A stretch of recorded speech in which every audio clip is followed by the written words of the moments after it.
Bonjour. Bonjour. Social Selling en marchand, en bord de Marne, avec Caroline Lavaré. Bonjour Loïc. Bonjour Caroline, tu viens de me rejoindre là au Perreux-sur-Marne, en bord de Marne. Et on va parler employé advocacy parce que c'est ton sujet. Mais enfin, je sais que tu n'aimes pas tellement le terme, moi non plus d'ailleurs. Ce serait quoi un meilleur terme ? Le terme, ce serait un programme autour des collaborateurs influenceurs. Voilà, des collaborateurs qui deviennent influents dans leur propre domaine, qui deviennent des référents dans leur domaine et qui de ce fait vont emmener également la marque de l'employeur, la marque de la société, les produits, les services de la société. Ouais. Donc tu es une spécialiste de ce sujet parce que je trouve que tu as fait un mémoire d'ailleurs, que vous pourrez trouver sur chéri.com. Elle a fait un super article sur le blog de nos amis Alexandre Durin et autres, Chéri, S-H-A-2-R-E, non, un R. Chéri, comme share, i2e.com. Voilà. Alors, Caroline, s'il y a 3 points que tu veux mettre en avant par rapport à la réussite d'un programme de collaborateurs influenceurs, ça y est, j'ai trouvé le terme, ce serait quoi ? Ce serait quoi ? C'est avoir une stratégie, ça c'est essentiel. Ouais. Avec le support du management et du top management, pour derrière former, on accompagne les collaborateurs qui sont volontaires et qui viennent sur ce programme. Et le 3e point, c'est le contenu. Avoir une stratégie de contenu pertinente qui va vraiment plaire aux collaborateurs et qui vont avoir envie de partager. Bon, alors tu as vu qu'il y avait un certain nombre de personnes qui s'expriment par rapport à ces programmes d'employés ambassadeurs et qui quelquefois sont un peu sceptiques. Alors qu'est-ce que tu dirais aux sceptiques ?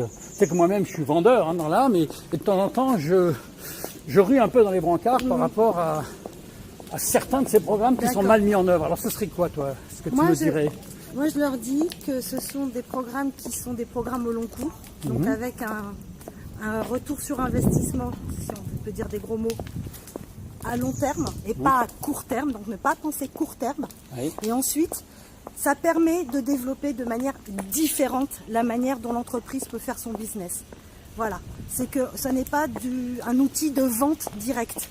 Oui, et puis c'est applicable d'ailleurs à tous les types de collaborateurs, les dirigeants, les techniciens, ceux qui vont aider d'ailleurs à recruter, comme tu le disais, parce que c'est très important pour la marque employeur aussi, pas uniquement pour la vente ou le social selling qu'on connaît bien. Mais ça participe au social selling de manière beaucoup plus indirecte, c'est-à-dire que c'est très compliqué de savoir si on transforme un lead avec l'employé advocacy, mais on sait que ça y participe.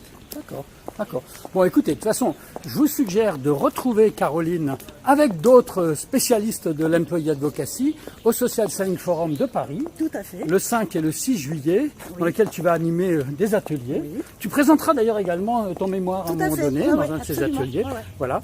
Et avec Alexandre Durin, avec Renaud Marcadet, avec plein d'autres, Thomas Salentin, j'en passe et des meilleurs. Je vous enjoins à venir dialoguer avec Caroline. Et si vous êtes vendeur, vous allez pouvoir lui demander ce qui marche. Si vous êtes marketeur, bien entendu, vous allez pouvoir savoir comment démarrer un programme d'employé advocacy qui marche. Qui fonctionne. Très bien, donc 5 et 6 juillet, socialsellingforum.fr/Paris, Caroline Lavaré. Ta société s'appelle ? Célène.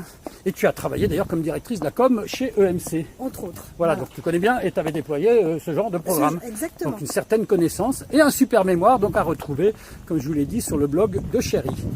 Bonne journée Caroline, Merci, je te ramène. Bonne journée. Salut. Allez, on y va. Voilà.